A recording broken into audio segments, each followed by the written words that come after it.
Astro ज्ञान में सबका स्वागत है। आज हम डीएनए कोर्स का प्रारंभ कर रहे हैं। ये आज का दिन जो है, आपको पहले इंट्रोडक्शन तो आपको दे दूंगा। उसके बाद में एक ग्रह के ऊपर आपको डिटेल से इसमें वर्णन करने का प्रयत्न करूंगा।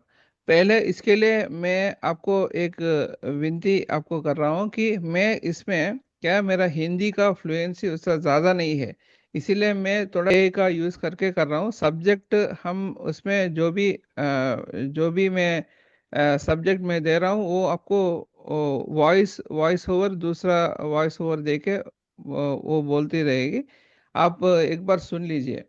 क्यों बोलते हो ना, ये मैं बिकॉज ऑफ द नेटिव, मैं नेटिव इधर आंध्रा का साइड का हूँ, इसीलिए मेरे को सब्जेक्ट का नॉलेज तो है, पर लैंग्वेज का थोड़ा दिक्कत है। इसीलिए मैं ज़्यादा तक आपको कम्युनिकेट करने के लिए, the better way to communicate करने के लिए आपको हिंदी का थोड़ा ए का सपोर्ट लेके मैं कर रहा हूँ।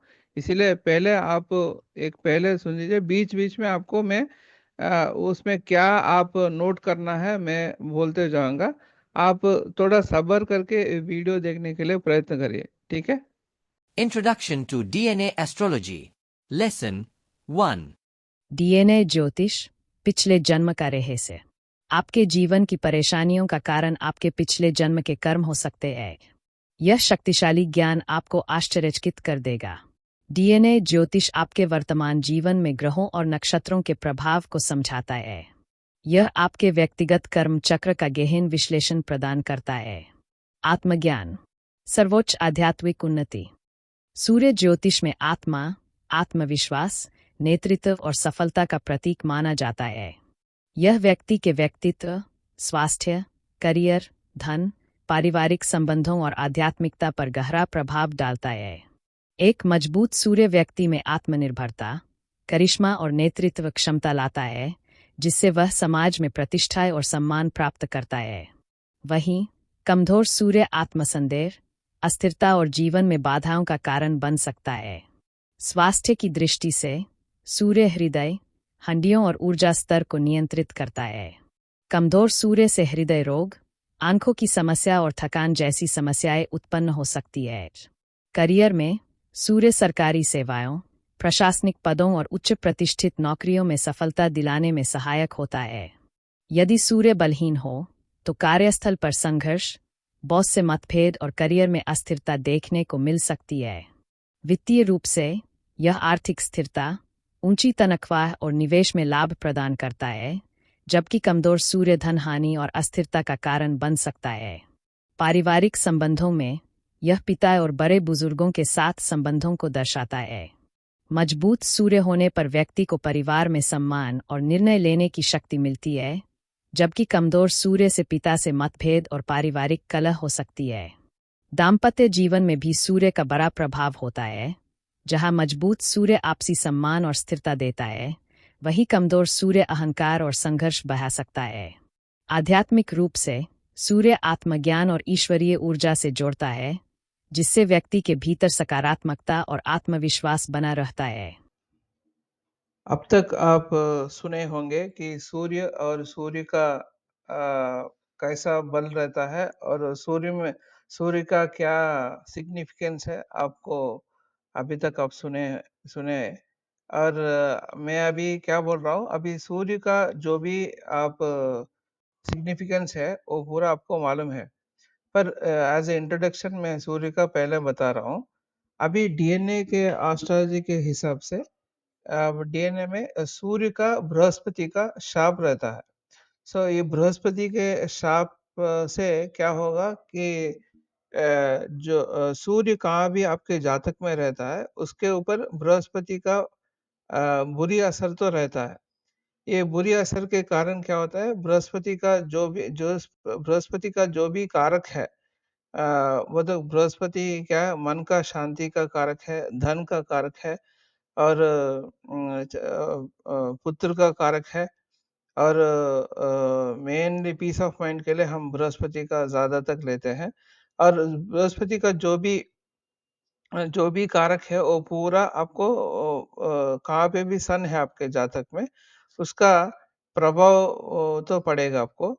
इसीलिए वो नेटिव वो हाउस का जो भाव में सूर्य बैठा है, वो भाव का आपको ये बृहस्पति का श्राप से आपको बहुत तकलीफ आने का संभावना है। जैसा कि पुत्र विहीनता रहना या पैसा का दिक्कत रहना या बैकबोन स्पाइनल रिलेटेड इश्यूज आना, ये पूरा आप देख सकते हैं।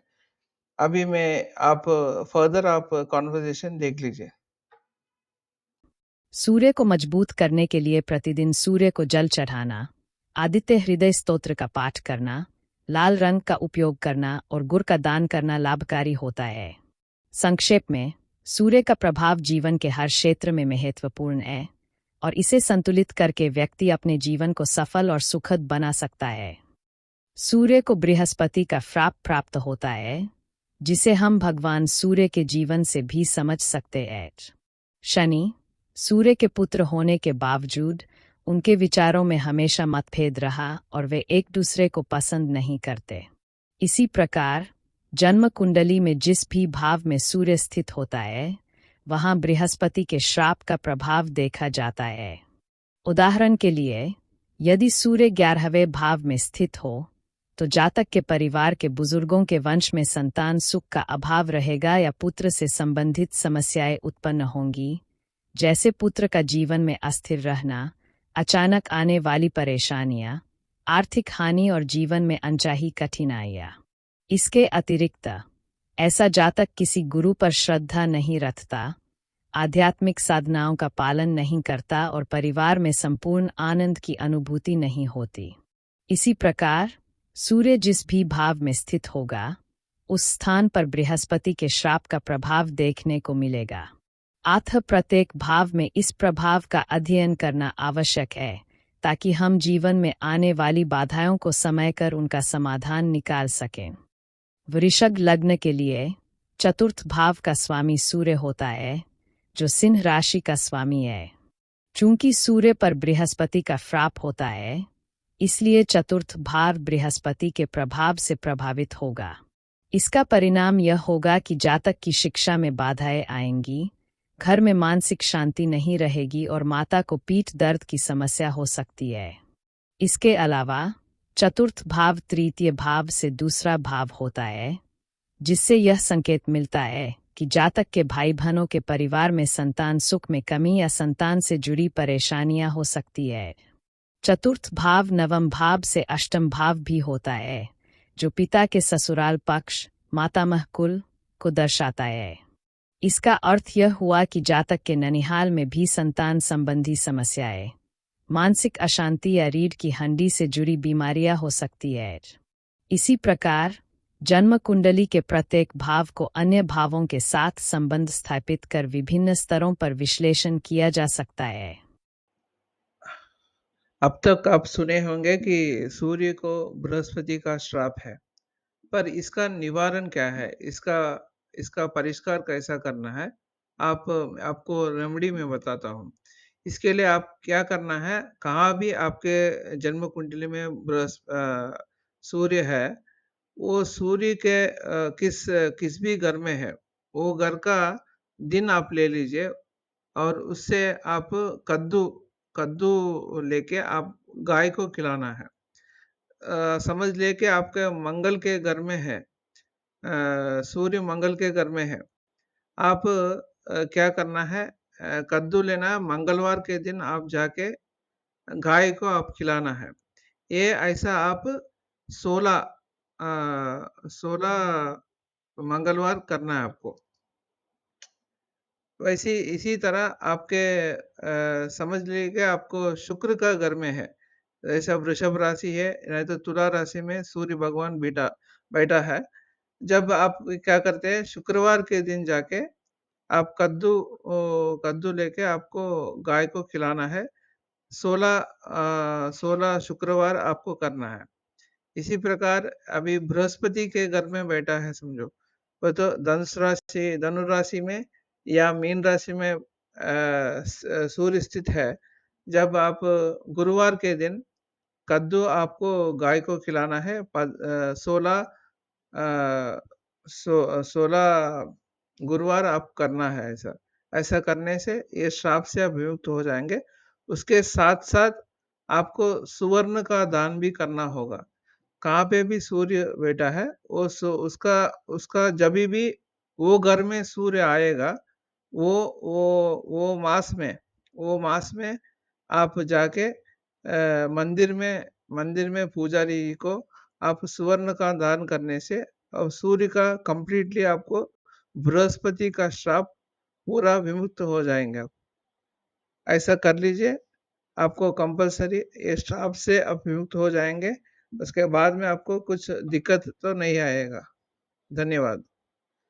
अभी ये डीएनए का कोर्स में जो भी सुन रहे हैं, उनके लिए अभी ये कोर्स का मैं तो फीस तो नहीं रखा हूँ।